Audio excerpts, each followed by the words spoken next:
Strawberry jam.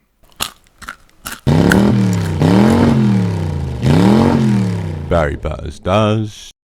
James Bond. The Living Daylights.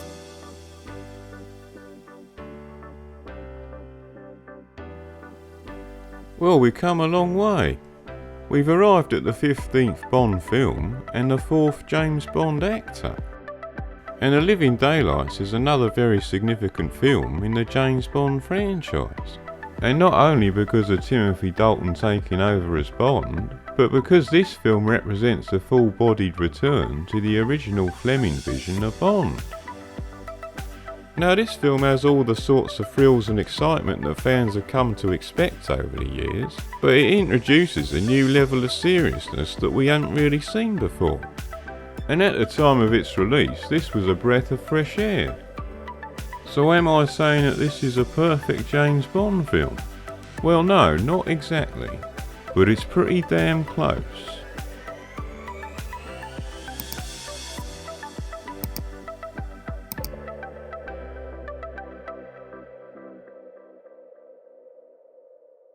We don't expect him to be copying Roger Moore or Sean Connery. I mean, he's an actor, and he has his own interpretation. He portrayed all the smouldering qualities that we were trying to introduce into the picture, and he was very good in the love scenes. Certainly the action scenes, remarkable debut, really. Now, before we get started on the film itself, I think I need to say something about Timothy Dalton. Because more than any other Bond actor, before or since, he took the role very seriously in relation to the character that Ian Fleming created. For one thing, he read all the novels. And the thing is, he was surprised once he read the novels at the distance between the literary Bond and the cinematic Bond. You know, I've got a responsibility, at least a responsibility to know about what has gone before. It is difficult to take over in something. Somewhere along the line you have to try and perceive what it is that has been responsible for the previous film's success. You've got to try and discover that. And you've got to put that in relationship to what it is you're reading in the books. Because the books were the foundation of it all. It's where they all sprang from, however much the movies have developed away from the books. So I do really respect Dalton's performance and the fact that he took the role so seriously. And in general, Dalton's performance as Bond gives the character a level of realism and gravitas that we haven't really seen before. So whereas Roger Moore was light-hearted, comical and silly, Dalton is sort of moody, world-weary and very serious. He's still doing the arse-patting though. We weren't quite sure exactly how to go with the part, so we sort of wrote it fairly middle of the road. We didn't make it as comic as it had been with Roger. So there's no playing up to the camera in this film, and there's no silly sound effects. And there are no sex comedy elements either, like girls hiding in wardrobes or under covers. And there ain't no slapstick neither. So Bond is no longer camp, and he ain't really very funny either. He's just very serious like he is in the novels and the short stories. And in the rare moments when Dalton is funny, it's much more of a dry and understated type of humour. Come on, get up.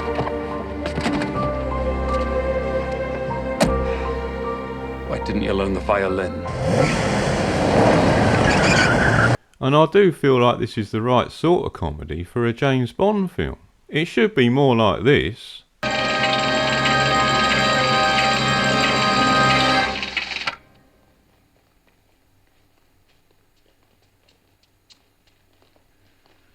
What kept you? Than this.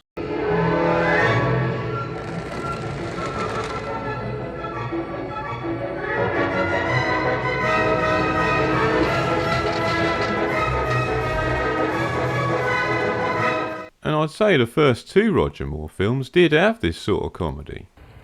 You mean to say there is no way to trace that bullet? No idea what it went through to get here. So I'd say this sort of comedy is more sort of droll and understated. But then it went a bit off the rails with Lewis Gilbert. So whereas Moore was mostly funny but occasionally serious, Dalton is mostly serious but occasionally funny. Having said all that, there are still some light-hearted moments. And the scene that sticks out most of all in this film in this regard is the seduction that takes place in the control room at the start.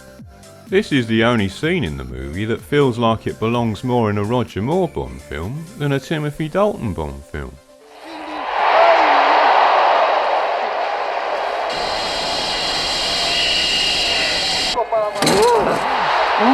One thing they do retain from the earlier Bond films though is the delivery of one-liners. What happened? He got the boot.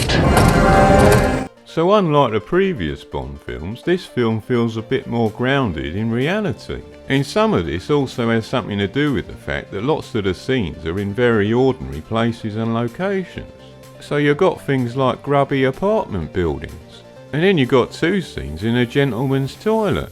And as everyone knows, those are the most disgusting places in the world. And then you've also got a couple of scenes on public transport as well. Now of course this film does have lots of fancy places too, it's just that it's balanced out with some of these more ordinary locations. So I think the presence of these sort of settings gives the film a slightly grittier feel. It helps to create a slightly different type of Bond universe than the one we've been used to under Roger Moore. The violent scenes in this movie are also quite a bit more brutal. Now not all the time, but I'm thinking of fights like this one.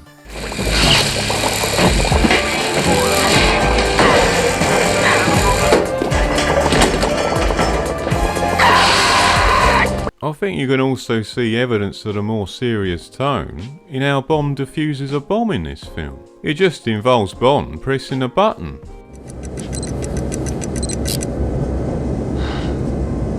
And this is light years away from Roger Moore defusing a nuclear bomb in The Spy Who Loved Me. But in addition to all that, Bond is back as a bastard this time. And you can see that in the hotel room scene. That is a security matter and cannot be discussed. Those damn stupid!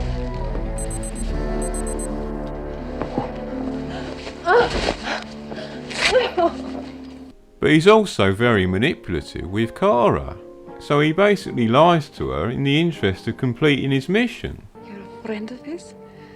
We've been through quite a lot together. So he basically deceives her in the interest of completing his mission. So I'd say this is a big plus as well. And it's the right sort of characterisation for Bond.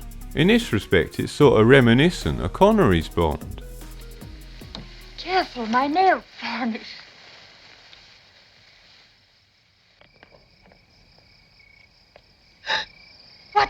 What's going on? Forgive me, book her, Superintendent, will you?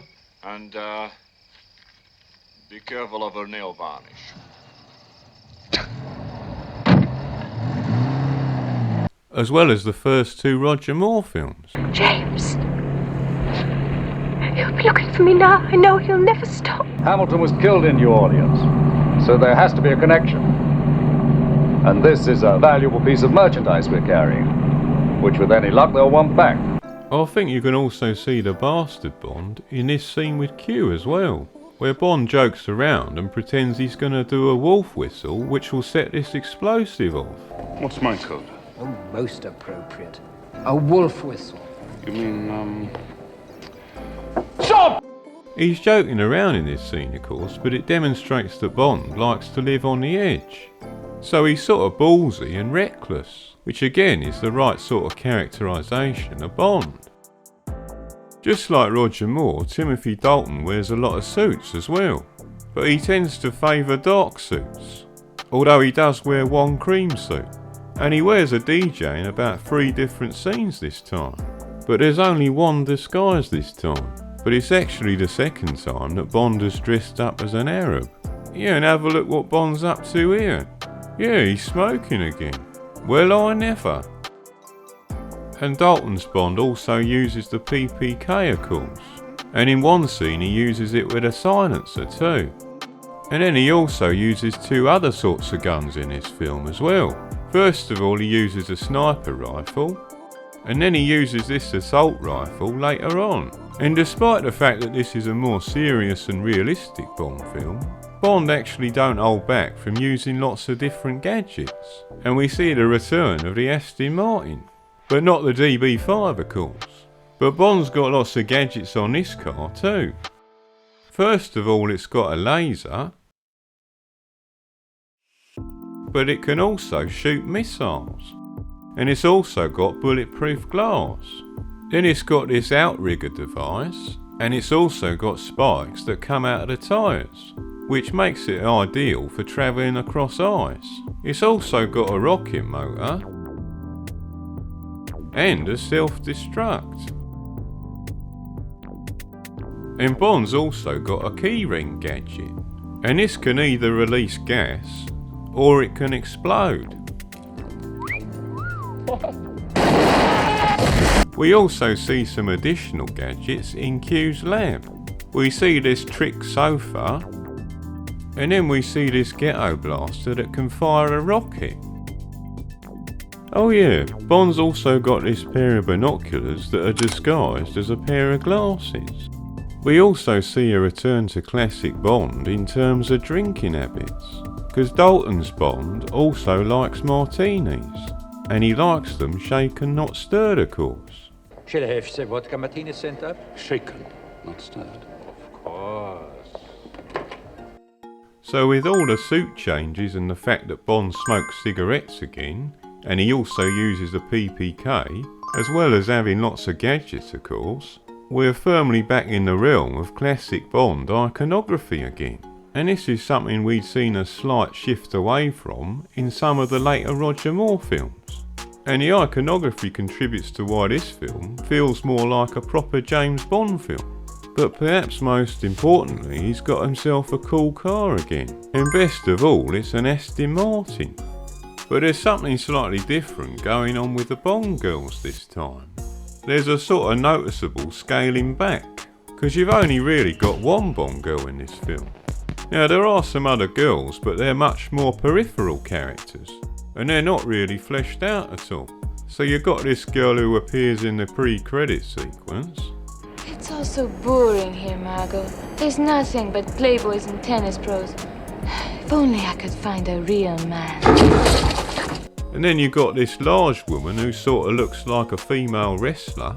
And then you've also got Pushkin's girlfriend, who's very glamorous but don't really have a fleshed out character, and she only appears very briefly.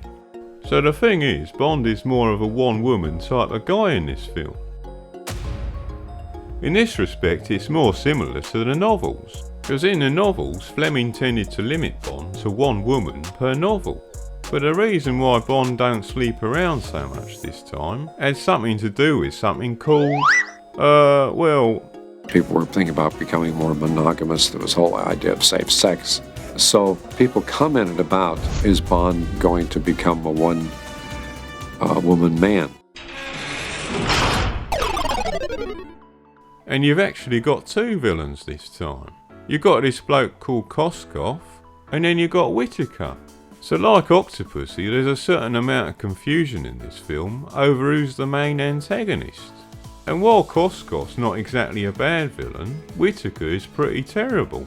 Now it's kind of hard to work out what they were going for with Whittaker, because he seems to think of himself as a type of Napoleon military genius type. Whittaker was a nut. He was a very rich man who had his own army. He thought he was Napoleon or somebody. But then the problem is, being an arms dealer don't really seem to fit this type of character. It seems like instead he should be trying to conquer the world or something. But instead he just tends to come across as a sort of giggling douchebag.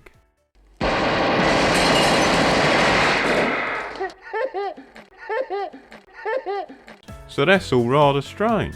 I think it probably would have worked better if they just made him a sleazy sort of scumbag. And they should have completely ditched the idea of him playing with toy soldiers. But for making this mistake, we can blame the producer, Michael Wilson. I was taken with the idea of the eccentricity of having all these toy soldiers there. And we could have a great end sequence, make it kind of eerie with these soldiers and Joe Don playing these war games. Yeah, so after all that preamble, we got Bond again as a symbol of good, and Whittaker as a symbol of evil. Now in terms of the supporting characters, there's quite a lot to say this time. So this is the first time since the start of the franchise that we see a different actress playing Moneypenny. And this is a beautiful blonde actress called Caroline Bliss. And despite the fact that this is a different actress, they maintain the same sort of relationship between Bond and Moneypenny. There's a lot of sexual tension and flirtation, but they never actually consummate their relationship. But there's also this underlying sense of fondness and affection between the two of them. So I'd say this element of the film actually works pretty well. I didn't know you were such a music lover, James. Anytime you want to drop by and listen to my Barry Manilow collection.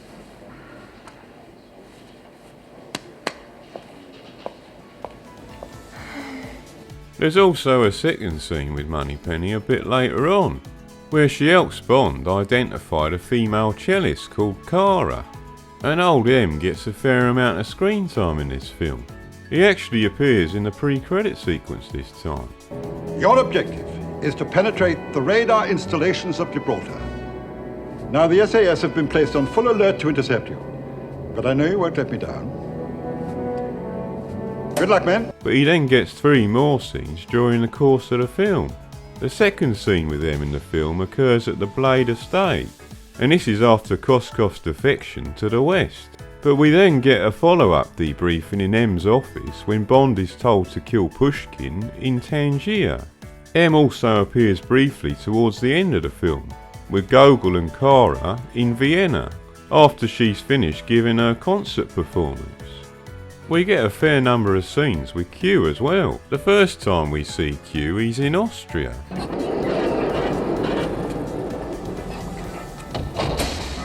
Welcome to Austria, General. Come on, up you go. We then get 2 separate scenes with Q in his lab talking to Bond, where he's demonstrating all his gadgets.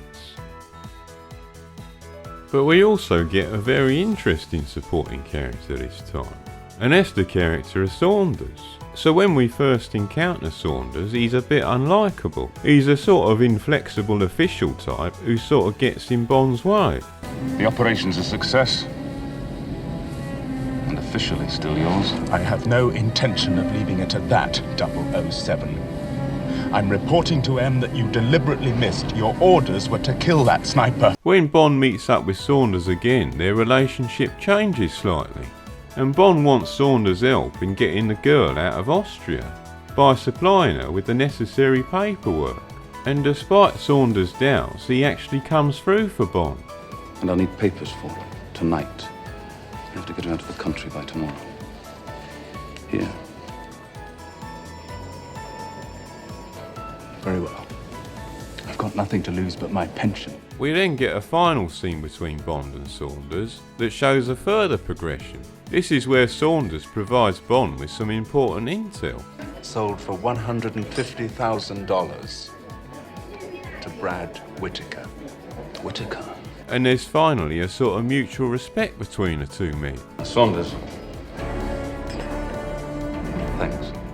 And all this occurs, of course, just before Saunders dies. And this gives Saunders' death a bigger emotional impact, because we've seen him mature over the course of the film. Anyway, I think we talked about Saunders for long enough. But before we move on, there's just one more point I want to make about the supporting characters this time.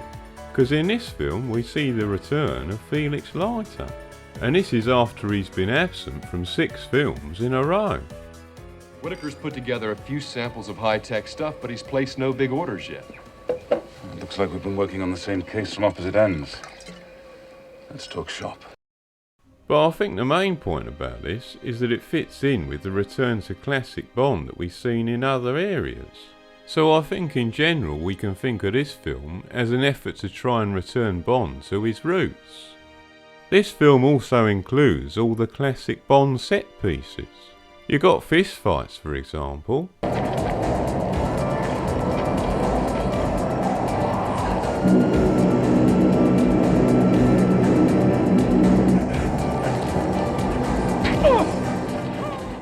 And this film's also got a number of gunfights. Alright, you you've had your 8. Now I'll have my 80.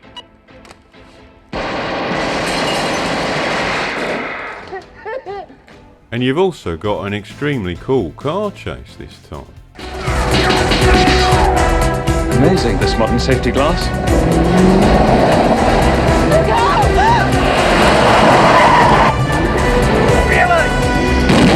And this leads into a quite interesting variation on the set piece of the ski chase.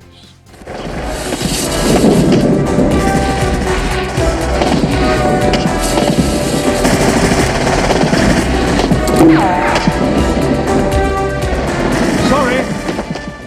And this film's also got another set piece we ain't seen before, and that's a parkour sequence, or a free running sequence.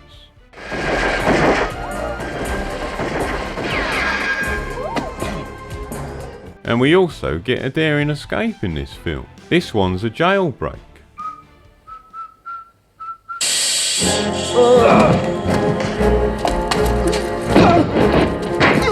And like every other James Bond film, we've also got a fair number of explosions.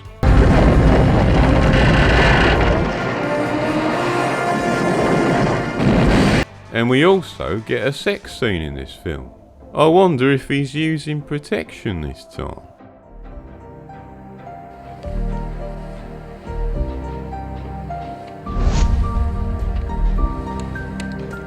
This film's also got some pretty decent stunts. Probably the most impressive stunts in this film is the one that appears at the start in the pre-credit sequence, where Bond parachutes out of the back of a Jeep, and then later on where he parachutes out of a plane on a Jeep. So again, while this film is a lot more serious, it don't hold back from offering fans what they come to expect from a James Bond film. Nice. The stories themselves are imaginative, action-packed, exciting, and, well, certainly this one is, The Living Daylights is. So the story begins with the pre-credit sequence this time, and we see M inside a plane debriefing some 00 agents about their training mission. He tells them that they got to reach the radio installations on the island of Gibraltar, and the SAS are guarding the island, and for some reason M's even brought his desk on board the plane, and all his papers nearly fly out into the air. But we then see the action on the ground with the SAS and the 00 agents. And given the fact that this is only a training mission, the SAS shoot the 00 agents with these paintball guns. But then unexpectedly, in the middle of this training exercise, this bloke starts using live rounds, and he kills 004. But luckily for everyone else, 007 is on the scene, and he sees 004 plunge to his death. And then on closer inspection he also sees that his rope was cut. But Bond then goes after the murderer, and they have a bit of a struggle inside this Jeep. And then the Jeep smashes through this wall and it plunges into the sea. After the credits, James Bond helps this KGB general defect to the west, and he's called Georgy Koskov. So Bond acts as a counter-sniper in order to cover his escape from the concert hall in Bratislava, and that's in the former communist country of Czechoslovakia. And while Bond is acting as a counter-sniper, he sees this girl through his scope, and she was the cellist from the concert that he saw earlier. And instead of following orders and killing this girl, Bond shoots her rifle instead. But Bond then uses the Trans-Siberian oil pipeline to get Koskov to the west. So he travels from Czechoslovakia to Austria, where he's met by Q on the other end. Now after his defection, Koskov has a meeting in the Bladen estate with MI6. And he tells M that the KGB policy of Śmierć Spionom has been revived. And as Bond explains, this means death to spies. And according to Koskov, this has been reactivated by General Pushkin, who's the new head of the KGB. But then shortly after this debriefing, Koskov is abducted, and everyone assumes he's been abducted by the KGB. So after Koskov's abduction, Bond has another debriefing with M. M also shows Bond this tag that was left on the body of 004 in the pre-credit sequence. So it seems like this was all part of the death to spies policy that seems to have been reactivated by Pushkin. So M asks Bond to track down Pushkin in Tangier, and he wants Bond to kill him. But the thing is, Bond thinks something a bit fishy is going on. And he don't really believe that the KGB policy of death to spies has really been revived. The thing is, he don't really believe that the cellist was really a KGB sniper, and he finds out that she's called Kara Malovi. During his investigation in Bratislava, Bond figures out that Koskov's defection was actually fake, because after Kara leaves her cello behind on this tram, Bond has a look inside, and he sees that she was using blank cartridges instead of real ammunition. Bond then decides to meet Kara in person at her flat. Bond wins her confidence by pretending to be Koskov's friend, and she agrees to travel with Bond to Vienna, where she expects to be reunited with Koskov. So after a car chase, the two of them escape Bratislava, and they cross the border into Austria. Meanwhile, we get a scene with Pushkin, who's having a meeting with this bloke called Brad Whitaker in Tangier. And Pushkin explains to Whitaker that he wants to cancel an arms deal that they'd negotiated earlier. When Bond and Kara arrive in Vienna, Bond also meets up with Saunders again. And when they meet in the Prater, which is an amusement park in Austria, Saunders gives Bond some important intel, because he's basically uncovered a long history of financial dealings between Koskov and Whitaker. And the most suspicious financial transaction overall is the fact that Whitaker bought Kara's cello at an auction that Koskov then gave to her as a gift. So that establishes a connection between Whitaker and Koskov, and between Koskov and Kara. But when Saunders leaves the meeting, he's immediately killed by Necros. And Necros leaves this message behind on a balloon, and it says Smert Spionum again, death to spies.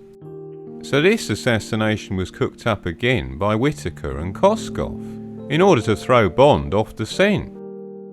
At this point, Bond and Kara leave Austria for Tangier, and at this point in the story, Bond finally confronts Pushkin. But Pushkin denies any knowledge of Smert Spionum, and he also tells Bond that Koskov was embezzling government funds. So Bond and Pushkin then decide to join forces, and they fake Pushkin's assassination. And this makes Whitaker and Koskov believe that British intelligence believed their scheme that Smert Spionum is real.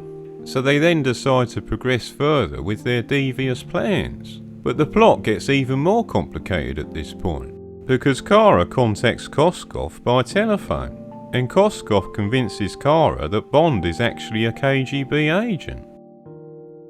So she then agrees to drug Bond so that Koskov can capture him. Koskov then takes Bond by plane to an airbase in Afghanistan, and when they arrive at the airbase, Koskov betrays Kara. So he puts her and Bond in prison together. But Bond is able to escape the prison with Kara using his keyring. In the same process, Bond is also able to free Kamran Shah, who's the local leader of the Mujahideen. Shortly after this happens, Bond discovers more of Koskov's plans. He finds out that he's using Soviet funds to buy opium from the Mujahideen. So Koskov plans to keep the profits from the drug sale, but he's also going to have enough funds left over to supply the Soviets with their arms. So by the way, this film was made in 1987, and this was when Russia and Afghanistan were fighting a war. And incidentally, Rambo 3 also uses this context for its story, where the Americans are supplying the Mujahideen with Stinger missiles. Where are the missiles? I don't know anything about any missiles. Of course you do. But you do not seem to realize I am providing a way out for us both. You expect sympathy? You started this damn war, now you have to deal with it. Now, with the help of Kamran Shah, Bond plants explosives on board a plane that's carrying the opium. But when he's on board the plane, Bond is discovered by Koskov. So then he's effectively stuck inside the plane, and he opens fire. But at this point the Mujahideen also attack the airbase, and they engage the Soviets in a massive fight. And amid all this chaos, Kara manages to drive a jeep inside the cargo hold of the plane, just before Bond takes off. But what he don't realise is that Necros is also able to board the plane. Then when Bond goes back into the cargo hold, Necros attacks him from behind. But Bond is finally able to overpower Necros and he falls to his death. After the death of Necros, Bond also deactivates the bomb. But Bond then reactivates the bomb and drops it out of the plane in order to help the Mujahideen by destroying this bridge. The plane then crashes into this mountainside. And of course the drugs are also destroyed because they were still on board the plane. But Bond and Kara are able to escape in the jeep. At this point it's just a matter of Bond tying off some loose ends. So Bond returns to Tangier to kill Whitaker. And he's got Felix Leiter providing him with surveillance. And in the final showdown, Bond manages to kill Whitaker by using his keyring again. And Whitaker's actually killed by this falling pillar. At this point, Pushkin also turns up, and he arrests Koskov and sends him packing to Moscow. And then we got one final scene that closes out the movie. Now I don't know if it's just me, but there's something about women playing cellos that reminds me of female masturbation. But actually it isn't just me, because there's a very similar sort of idea in the short story. Yeah, that's right, Ian Fleming was a pervert too. Yeah, so there's actually a passage in the short story where Ian Fleming reflects on the girl's choice of musical instrument. Yeah, so it goes, why in hell did she have to choose the cello? There was something almost indecent in the idea of that bulbous, ungainly instrument between her splayed thighs. Of course Suzia had managed to look elegant, and so did that girl Amarilla somebody. But they should invent a way for a woman to play the damn thing side saddle.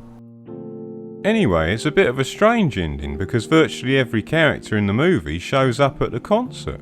First of all we see M, and then we also see Pushkin's predecessor, General Gogol. Then we see Cameron Shah. But after all this, Kara retreats to her dressing room. And she looks a bit sad. But then she perks up quickly once she realises that Bond's been hiding in her room. The two of them then have a bit of a kiss and a cuddle. And this is the scene that brings the movie to an end. Now you might have noticed that the plot this time sounds very complicated. Perhaps a little too complicated. With sort of conspiracies within conspiracies, and twists within twists. It reminds me a bit of that line from Oliver Stone's JFK movie. Fuck, man! It's a mystery!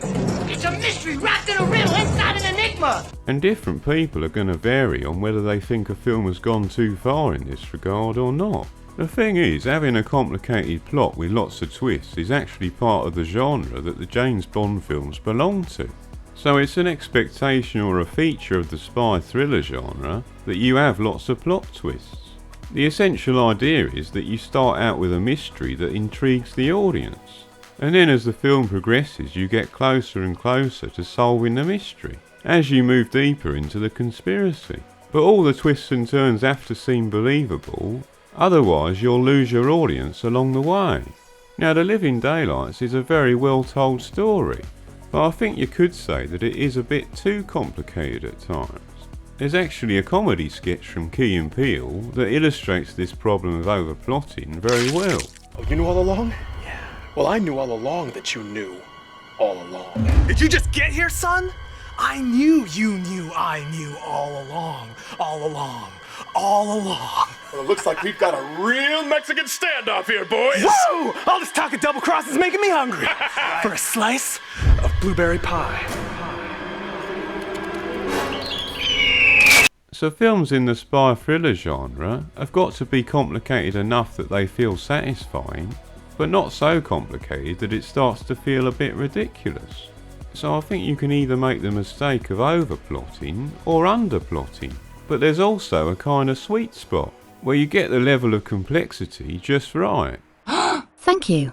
And I think in general the James Bond films are pretty good at finding this sweet spot. Now I'd say From Russia with Love is perfect in this regard. It's got just the right level of complexity. Over the course of the film we find out that things are a bit more complicated than we initially assumed, and then they throw in a couple of twists along the way. But it's not so complicated that it's going to leave some members of the audience behind. I think most people are going to understand it. But I wouldn't be surprised if some people get a little bit confused with The Living Daylights. And I think that's quite understandable. But I don't really consider this to be a major fault of the film, because even though it's pretty complicated, all of the plot elements do hang together. The story does actually make sense. Because the worst type of overplotting is a kind of overplotting where the story don't actually make sense, and it sort of falls apart on closer examination. And that's not the case really with The Living Daylights. So in general I think this film is a bit more mature and subtle in its plotting than some of the other Bonds. And again this fits the more serious tone of the film. There's lots of double crossing, plot twists and subterfuge, which is all very compatible with Dalton's more mature and subtle performance. And instead of following orders and killing Siberian oil Bond shoots a rifle off as a west, so he tells where he's met by them on the other end.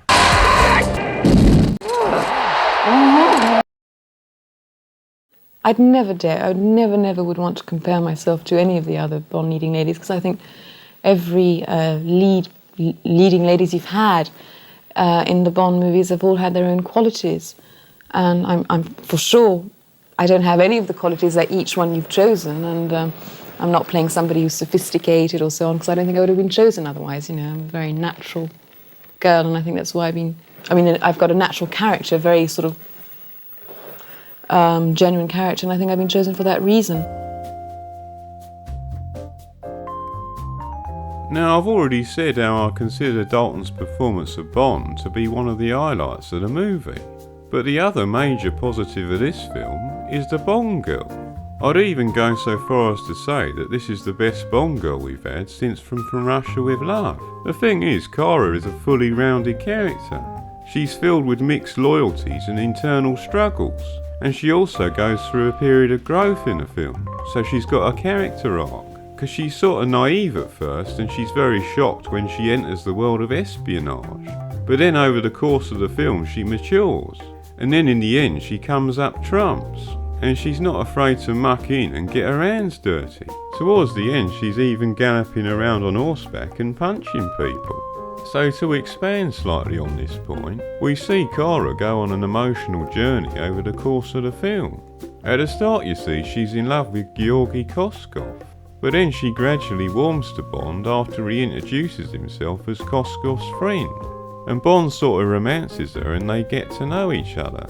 But she sort of holds back because she's still loyal to Koskov, of course, because Koskov is her boyfriend.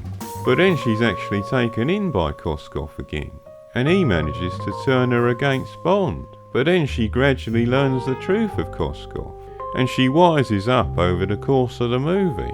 The final straw comes when he betrays her, and she's absolutely devastated as a result. And finally she falls for Bond, and we understand why, because we shared her emotional journey along the way.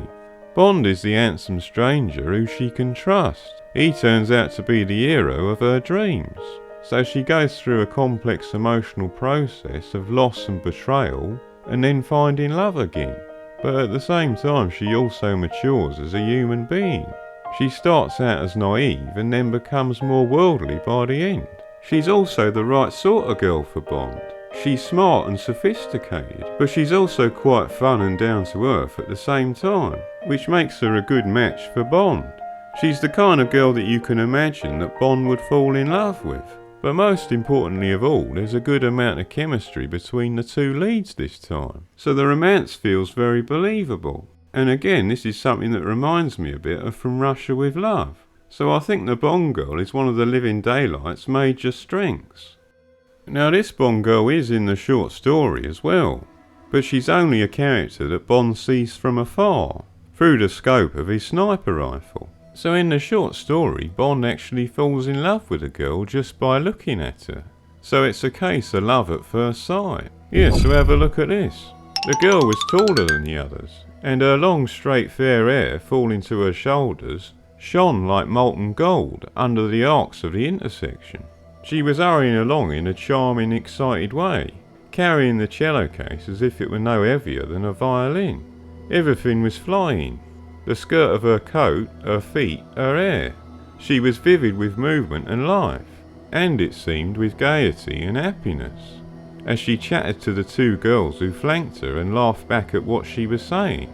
As she turned in at the entrance amidst her troop, the arcs momentarily caught a beautiful pale profile, and then she was gone, and, it seemed to Bond, with her disappearance a stab of grief lanced at his heart. How odd, how very odd. This had not happened to him since he was young, and now this single girl, seen only distinctly and far away, had caused him to suffer this sharp pang of longing, this thrill of animal magnetism. And of course in the short story the girl is also the sniper, and because the literary Bond is always a little darker than the cinematic Bond, Bond actually does shoot her through the hand in the short story. So have a look at this. This is when Bond sees the girl through the scope of his sniper rifle. She was dead, a sitting duck. Bond's fingers flashed down to the screws, inched them round, and, as yellow flame fluttered at the snout of the submachine gun, squeezed the trigger. The bullet, dead on at 310 yards, must have hit her where the stock ended up the barrel. Might have got her in the left hand. And then over the page, Bond has this thought. Poor little bitch. She would be in worse trouble now than he was. She'd certainly be court-martialed for muffling this job. Probably be kicked out of the KGB. He shrugged. At least they'd stopped short of killing her, as he himself had done. James Bond said wearily, "OK, with any luck it'll cost me my 00 number, but tell head of station not to worry. That girl won't do any more sniping. Probably lost her left hand. Certainly broke her nerve for that kind of work. Scared the living daylights out of her."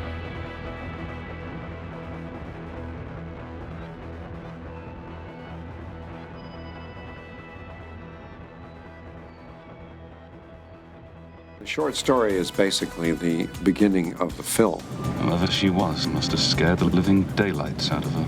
Smерть spionam, that's used in the opening sequence, those words meaning death to spies in Russian, come from Smerch, which is the organization that was in the early Fleming books, an assassination organization within Russia to liquidate foreign spies.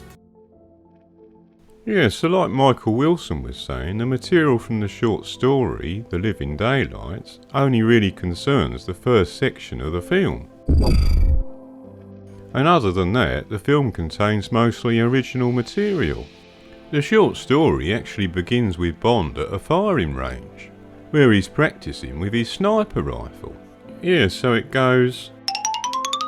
James Bond lay at the 500-yard firing point of the famous Century range at Bisley. The white peg in the grass beside him said 44, and the same number was repeated high up on the distant butt, above the single 6-foot square target, that to the human eye in the late summer dusk looked no larger than a postage stamp. After he finishes his practice shoot, Bond reflects on his earlier meeting with M, so we then get a flashback that explains his current mission. We learn that a man referred to as 272 is travelling from Russia to the UK with some important intel. So M explains to Bond about a KGB defector, and how the Russians are going to snipe this bloke before he has a chance to escape. So it's up to Bond to act as a counter-sniper, to ensure that the KGB defector can escape to the west. Yeah, so this is what M tells Bond. The KGB know that 272 will be making a run for it.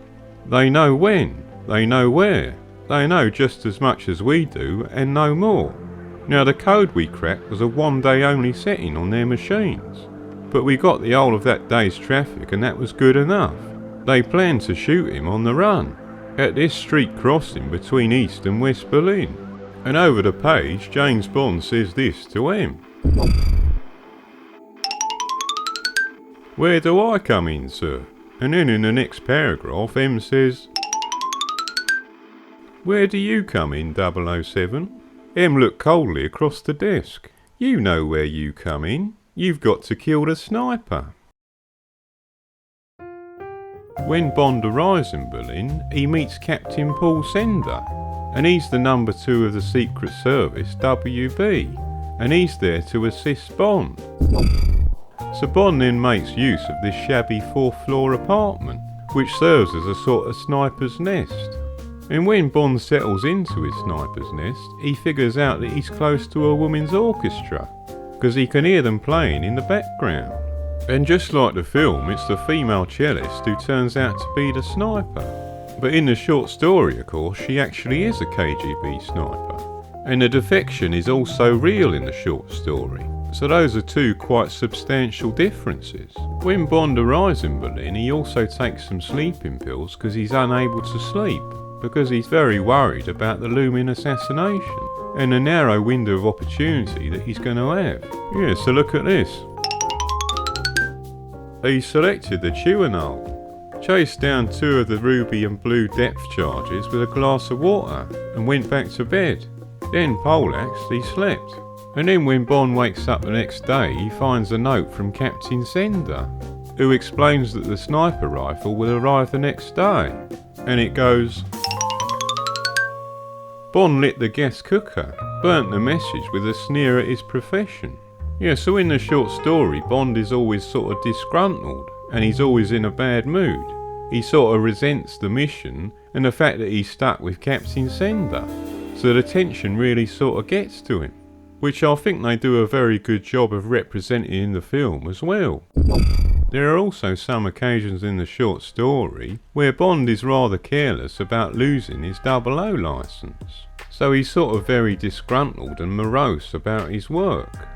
And obviously you can see the influence of all of this on Dalton's performance. Yeah, so have a look at this passage at the end.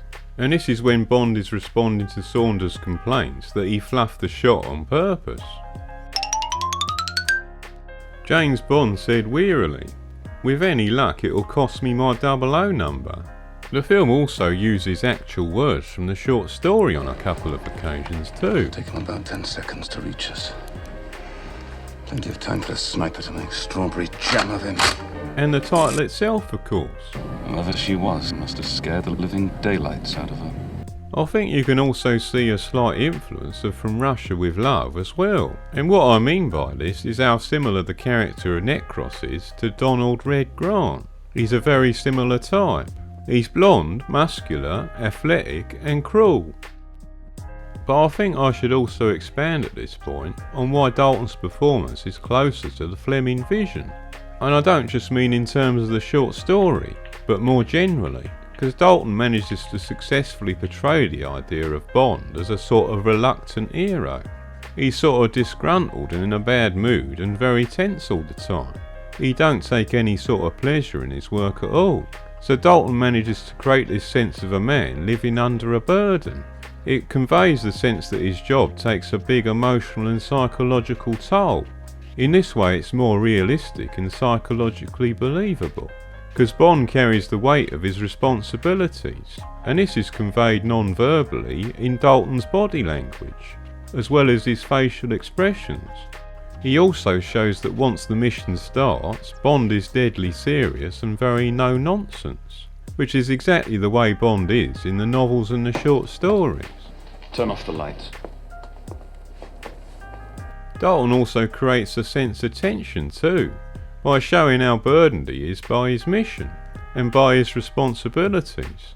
Dalton also conveys this sense of a man living on the edge. He's aware that death is around every corner, so it creates this idea of his profession being very dangerous and difficult work. And some of the time he's just downright pissed off and bad-tempered. which I think is also very psychologically believable.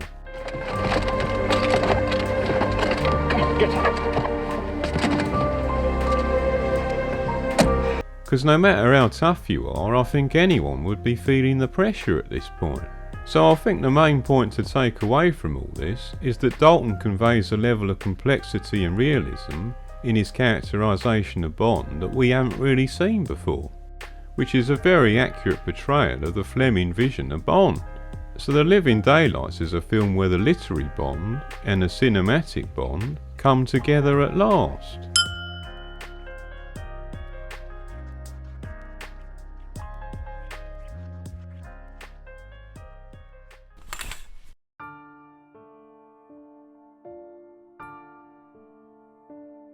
Now the Bond franchise has always had a bit of a dilemma, because the audience is so huge and the brand is so recognisable.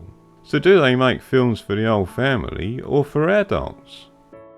Now The Living Daylights is definitely a Bond film for adults, but I don't regard a Bond film for adults as automatically better, because there are lots of examples of good Bond films that have a broader family appeal, like Goldfinger or The Spy Who Loved Me for example.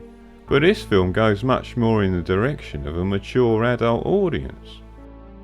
So The Living Daylights feels like the most mature Bond film we've had in a while, maybe even since From Russia With Love. I think it's also got the best chemistry between the male and female leads that we've seen for a while too. This film also seems very compatible with the Ian Fleming vision of Bond. But despite these massive strengths, I think there are a few things that hold this film back.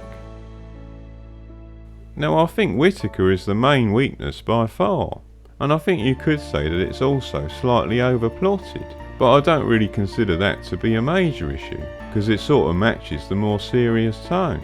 And then you've got that one weird scene that stands out with the massive woman in the control room, which feels like it belongs in a Roger Moore film. But without these things, I think we'd be in the territory of a perfect Bond film. So if I had to sum this film up in 2 words, I'd say it was a flawed masterpiece. I think the other thing is that John Glenn is also a more experienced director at this stage. Actually, it's also kind of amazing when you think about it, that the director of Octopussy is also the same director as The Living Daylights. But in terms of Timothy Dalton, this is a very impressive debut. I think Timothy Dalton gives the best acting performance of Bond that we've seen since Sean Connery. Yeah, so let's charge our glasses to Timothy Dalton and bid him farewell until next time.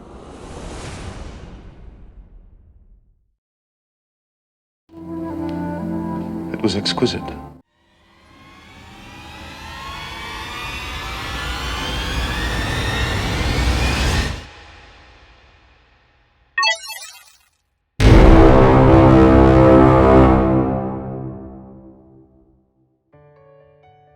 Now, given all the strengths of this film, don't 8 out of 10 feel a bit too low?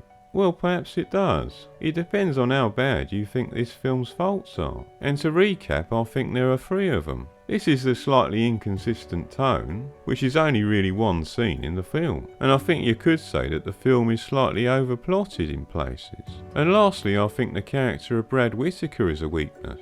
And among these 3 weaknesses, I only really consider Whittaker as the major flaw. And I think he's bad enough that 8 out of 10 seems justified, because he's such a goofy douchebag, and he don't really belong in such a serious Bond movie. So without Whittaker, I think this film could have easily been a 9 out of 10. Possibly it could have even been 10 out of 10. So the score this time is a little deceptive, because The Living Daylights is very close to being a perfect James Bond film. But there you go, that just about wraps things up.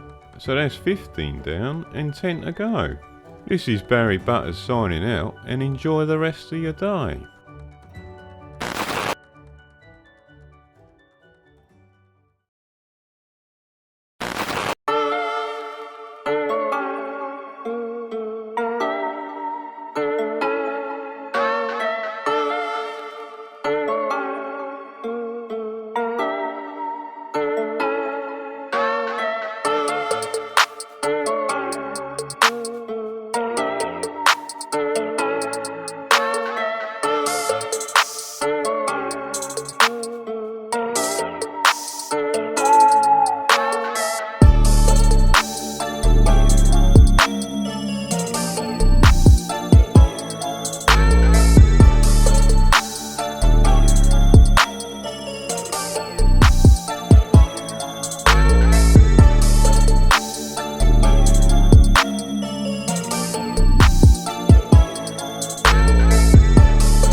My hobby, the strategy and tactics of the world's historic battles. I was taken with the idea of the eccentricity of having all these toy soldiers there. And we could have a great end sequence, make it kind of eerie with these soldiers and Joe Dunn playing these war games.